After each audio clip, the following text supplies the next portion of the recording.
നമസ്കാരം. ഈ അപ്പച്ചന് എന്തോ ഒരു സംശയമുണ്ട്. എന്തായാലും അപ്പച്ചന്റെ സംശയം നമുക്കൊന്ന് മാറ്റി കൊടുത്തേക്കാം. സഹോദരങ്ങളെ, എന്റെ മനസ്സിൽ തോന്നിയൊരു സംശയമാണ്. ഈ വോട്ടെണ്ണാൻ എന്തിനാ ഇത്ര ലേറ്റ് ആക്കുന്നത്? അതിലൊരു തരികിടിയില്ലേ? ഉണ്ട്. ഒരുപാട് മെഷീൻ ലോഡ് കണക്കിന് വരുന്നുണ്ട് പോലും. അതുകൊണ്ട് സഹോദരങ്ങളെ, നാം ചെയ്ത വോട്ടുകൾ പാഴാവാതിരിക്കണമെങ്കിൽ അതിനൊക്കെ കാവല് നിന്നോ. ഈ വോട്ടെന്നാ, അതുകൊണ്ട് കാവല് നിന്നോ. ഞാൻ ഉള്ളതാ പറഞ്ഞത്. അല്ലെങ്കിൽ നമ്മളെ വോട്ടൊക്കെ അസാധുവാവും, കഥ പോവും, നാടിന്റെ കഥ പോവും. അതുകൊണ്ട് സൂക്ഷ്മത പാലിച്ചോ സഹോദരങ്ങളെ. അല്ലാണ്ട് ഈ മെഷീനിൽ മിഞ്ഞാന്ന് ചെയ്ത് വോട്ടെണ്ണാൻ എന്തിനാ ഇത്രയും ദിവസം വെക്കേണ്ട ആവശ്യം? ഇതെല്ലാം ഡീലടിസ്ഥാനത്തിലുള്ള തട്ടിപ്പിന്റെ ഭാഗമാണ്. അപ്പൊ ഈ അപ്പച്ചനോടുള്ള എല്ലാ ബഹുമാനവും നിലനിർത്തിക്കൊണ്ട് തന്നെ ഞാൻ പറയട്ടെ. അല്ലെങ്കിൽ അപ്പച്ചൻ ആരെങ്കിലും തെറ്റിദ്ധരിപ്പിച്ച് വെച്ചിരിക്കുന്നതായിരിക്കാം, അല്ലെങ്കിൽ അറിവില്ലായ്മയുടെ ആയിരിക്കാം. ഓക്കെ, എന്തും ആയിക്കോട്ടെ. അപ്പോൾ നമുക്ക് ഇതിന്റെ വിഷയത്തിലേക്ക് വരാം. അതായത് EVM ഹാക്കിങ്.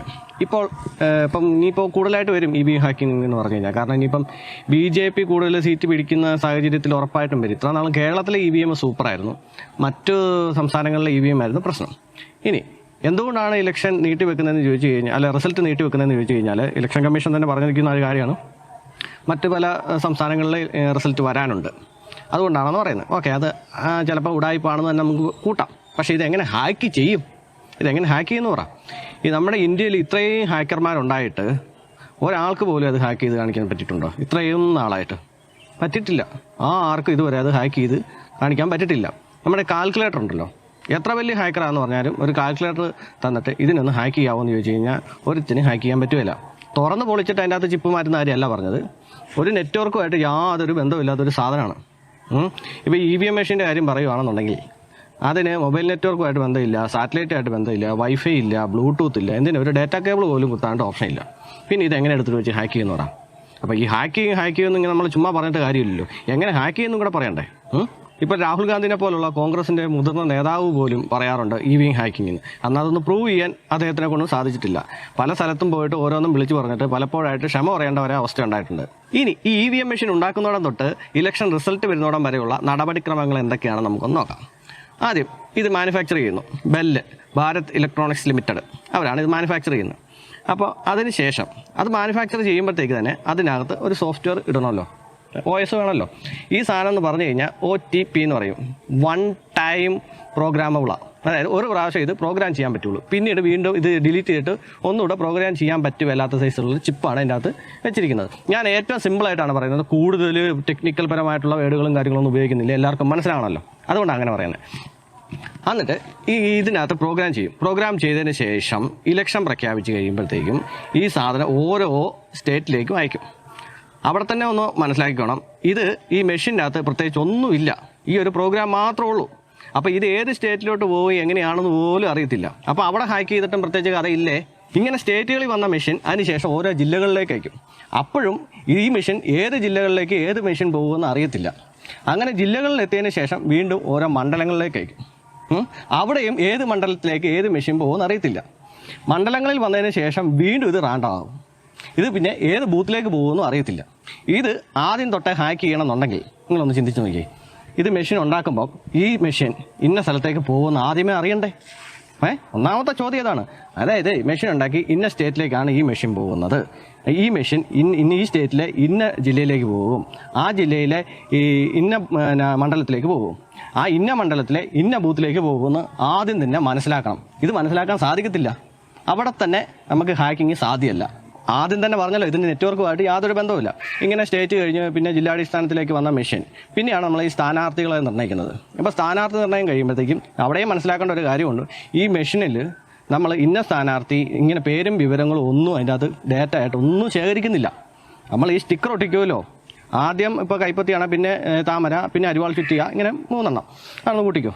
അപ്പോൾ അത് 1ാമത്തെ 2ാമത്തെ 3 ഇങ്ങനെ നമ്പർ അടിസ്ഥാനത്തിലാണ് ഇതിനകത്ത് സേവ് ആകുന്നത്.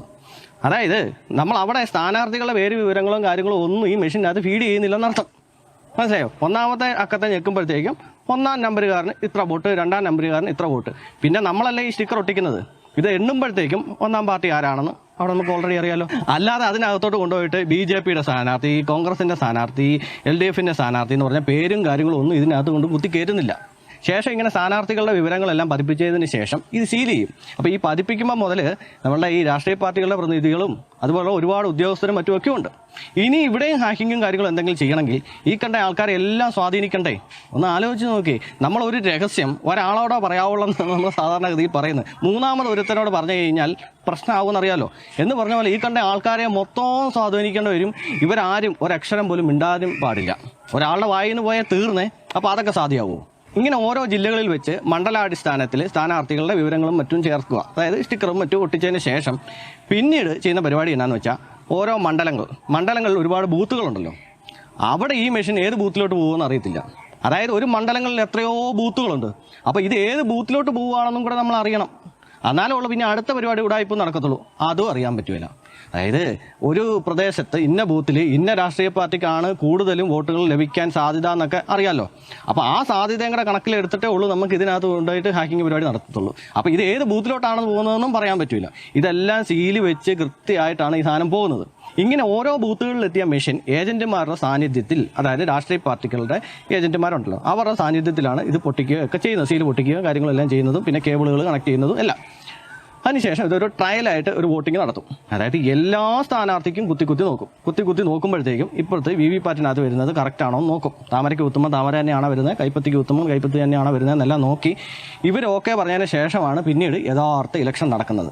പിന്നെ ഈ വോട്ടെടുപ്പ് കംപ്ലീറ്റ് തീർന്നതിന് ശേഷം ഇത് സീല് വെക്കും. സീല് വെക്കുന്നതും ഈ രാഷ്ട്രീയ പാർട്ടിക്കാരുടെ ഏജന്റുമാരുടെ സാന്നിധ്യത്തിലാണ്. ഈ ഏജന്റുമാരെ കൊണ്ടും പല സ്ഥലങ്ങളിലും ഒപ്പിടിക്കും, സീല് വെപ്പിക്കും. അങ്ങനെയുള്ള പരിപാടികളെല്ലാം കർശനമായിട്ട് ചെയ്തതിന് ശേഷമാണ് ഈ മെഷീൻ സ്റ്റോർ റൂമിലേക്ക് കൊണ്ടുപോകുന്നത്. അവിടെ കംപ്ലീറ്റ് 24 മണിക്കൂറും CCTV ഉണ്ട്, സെക്യൂരിറ്റി ഉണ്ട്, എല്ലാം ഉണ്ട്. ഇതിനിടയ്ക്ക് എവിടെ ഹാക്ക് ചെയ്യുമെന്നാണ് ആൾക്കാർ ഈ പറയുന്നത്, മനസ്സിലാകുന്നില്ല. ഇനി ഇത് റിസൾട്ട് എണ്ണുന്ന സമയത്ത് എന്തെങ്കിലും സംശയം തോന്നിക്കഴിഞ്ഞാൽ എണ്ണാൻ വേണ്ടിയിട്ടാണ് ഇവിടെ പ്രിൻ്റ് ഔട്ട് VVPAT എന്ന് പറഞ്ഞ മെഷീൻ, അതും എണ്ണി നോക്കും. അപ്പോൾ ഇത് രണ്ടും വ്യത്യാസമാണെന്നുണ്ടെങ്കിൽ മനസ്സിലാക്കാമല്ലോ. അങ്ങനെയും ഓപ്ഷൻ ഉണ്ട്. ഇനി നിങ്ങൾ പറ, ഇത് എവിടെ വെച്ച് എങ്ങനെ ഹാക്ക് ചെയ്യുമെന്നൊന്ന് പറ. ഇത് ശരിക്കും പറഞ്ഞാൽ സാധാരണക്കാരെ സംബന്ധിച്ച് അവരൊന്നും ഇത്ര ആഴത്തിൽ ഇത് എങ്ങനെയാണ് നടക്കുന്നതെന്നൊന്നും അവർക്ക് അറിയത്തില്ല. അങ്ങനെ സംഭവിക്കുന്ന ഒരു പ്രശ്നമാണ്. ഇത് തുടക്കത്തിൽ പറഞ്ഞ എത്രയോ ഹാക്കർമാർ നമ്മുടെ നാട്ടിലുണ്ട്. ആരെ കൊണ്ടെങ്കിലും ഒരാളെ കൊണ്ട് ഇതൊന്ന് ഹാക്ക് ചെയ്യാൻ സാധിച്ചിട്ടുണ്ടോ? ഇല്ല. ഞാൻ തുടക്കത്തിൽ പറഞ്ഞ പോലെ കാൽക്കുലേറ്റർ കിട്ടിക്കഴിഞ്ഞാൽ അതിൻ്റെ സ്ക്രൂ എല്ലാം അഴിച്ചിട്ട് അതിൻ്റെ ചിപ്പെല്ലാം മാറ്റിയിട്ട് വേണേൽ കാൽക്കുലേറ്ററിന് ഹാക്ക് ചെയ്ത് വെക്കാം. പക്ഷെ അതുപോലെ അല്ല ഈ മെഷീൻ്റെ പരിപാടി. ഓരോ സ്റ്റേജും ഒന്ന് ആലോചിച്ച് നോക്കിയേ. അപ്പോൾ ഈ സ്റ്റേജുകൾ എല്ലാം കടന്ന് വന്നിട്ട് അവിടുന്ന് ഇലക്ഷനും കഴിഞ്ഞ് തിരിച്ച് സ്റ്റോർ റൂമിൽ പോകുന്ന ഈ സാധനം എവിടെ വെച്ച് എങ്ങനെ നമ്മുടെ കയ്യിൽ കിട്ടും, കിട്ടിയാൽ എങ്ങനെ ഹാക്ക് ചെയ്യും ഒന്ന് പറഞ്ഞേ. ഇത് എവിടെ പോകുന്നു എങ്ങനെ പോകുന്നു പോലും അറിയത്തില്ല ഈ മെഷീൻ. ഇതിപ്പോൾ സാധാരണക്കാരെ സംബന്ധിച്ചിട്ട് അവരെ കുറ്റം പറഞ്ഞിട്ട് കാര്യമില്ല. കാരണം ഇത്രയും പ്രോസസ്സ് ഇതിൻ്റെ പുറകെ നടക്കുന്നുണ്ടെന്നുള്ള കാര്യം അവർക്കറിയത്തില്ല. അവരുടെ വിചാരം എന്ന് പറഞ്ഞാൽ ഇത് ഇപ്പോൾ സ്റ്റോർ റൂമിൽ ഈ മെഷീനെല്ലാം അടുക്കി വെച്ചിരിക്കുന്നു. വെളിയിൽ ഒരു കാറുമായിട്ട് വന്നിരുന്നിട്ട് ഒരു ലാപ്ടോപ്പും തുറന്ന് വെച്ചിട്ട് ഈ സിനിമയിൽ കാണുന്ന പോലെ 2-3 ഞെക്കി കഴിഞ്ഞാൽ ഇതിനെ ഹാക്ക് ചെയ്യാൻ പറ്റുമെന്നാണ് ഇവരുടെ വിചാരം. അവരെ പറഞ്ഞിട്ട് കാര്യമില്ല. ഇത് നെറ്റ്വർക്കുമായിട്ടൊന്നും യാതൊരു ബന്ധവും ഇല്ലെന്നുള്ള കാര്യം ഒന്നും അവർക്കറിയത്തില്ല. ചില ആൾക്കാർ ഇപ്പോൾ ഹാക്ക് ചെയ്യാമെന്ന് പറഞ്ഞ് അങ്ങോട്ട് ചെന്നിട്ട് വല്ലതും നടന്നിട്ടുണ്ടോ? ഒന്നും നടന്നിട്ടില്ല. എന്തിന്? നമ്മുടെ രാഹുൽ ഗാന്ധിനെ കൊണ്ട് വല്ലതും പറ്റിയിട്ടുണ്ടോ? ഇല്ല. വോട്ട് ചോരി എന്നിങ്ങനെ പറഞ്ഞ് നടക്കുന്നതല്ലാതെ ഒരു കേസ് പോലും കൊടുക്കാൻ അദ്ദേഹം ധൈര്യപ്പെട്ടിട്ടില്ല. പുള്ളിക്കും അറിയാം ഇതൊന്നും നടക്കുന്ന കാര്യമില്ല. പിന്നെ ആൾക്കാരെ ചുമ്മാ പറ്റിക്കാൻ വേണ്ടിയിട്ട് ഓരോന്നെല്ലാം ഇങ്ങനെ വിളിച്ച് പറഞ്ഞു നടക്കുന്നു. ചില ആൾക്കാരെല്ലാം ഇത് ഏറ്റെടുക്കുന്നു, അത്രേ ഉള്ളൂ.